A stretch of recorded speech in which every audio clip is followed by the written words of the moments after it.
He just lacked confidence and audience and experience.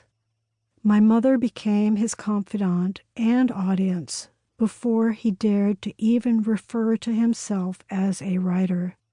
The experience would come soon enough. Kurt pursued Jane for 4 years with these astonishing letters.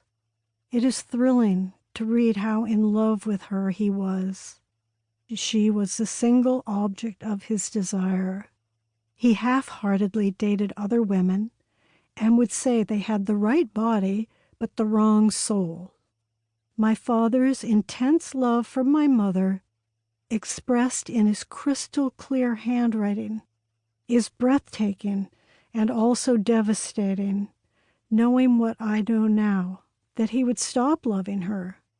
Would Romeo have left Juliet eventually if they had lived long enough? How could a love so dazzling and singular and determined fizzle? When I went up to the attic that day, I was not expecting to find more than some old bank statements. The discovery floored me, figuratively and literally. I spent the next 4 hours with the box between my legs, reading letters written 77 years ago, knowing full well how it all turned out, made for a powerful emotional cocktail. My heart broke for my mother and father. I don't cry very often, but I had to be careful handling the fragile papers as tears slid down my cheeks.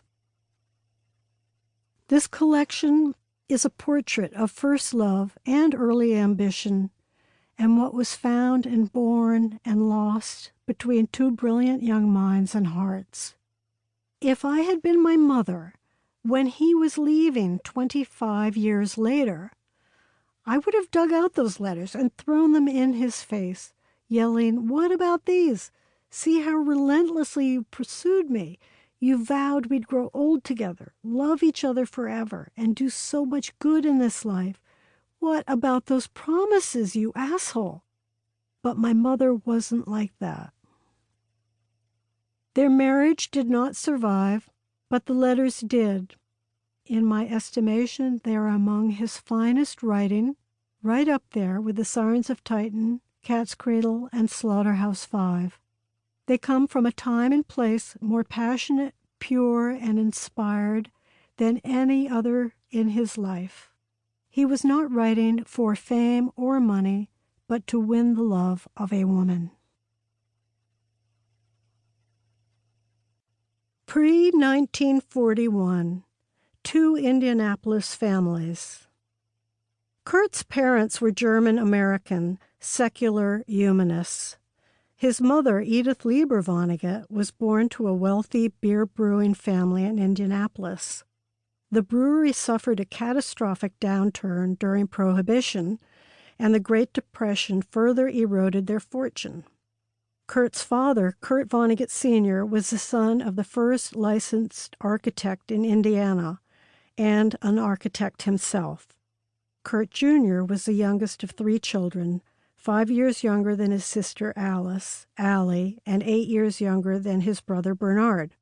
He was a doted-upon baby of the family and enjoyed a loving, lively childhood. Jane was from a Quaker family of Anglo-Irish descent. Her father, Thomas Harvey Cox, was an Indianapolis lawyer. Her mother, Rhea Fagan Cox, held a master's degree in classical literature. She co-authored a grammar textbook that would go on to become a standard in the field. She also taught at the Orchard School, the primary school that both Kurt and Jane attended. Up until Jane left for college, her life was dominated by the unpredictable health of her brother and mother. Rhea was a brilliant scholar and teacher, but she suffered from episodes of mental collapse for which she was periodically institutionalized. Jane's only sibling, Gussie, was mentally fragile as well, after a surgical accident severed a facial nerve, leaving his face slightly disfigured.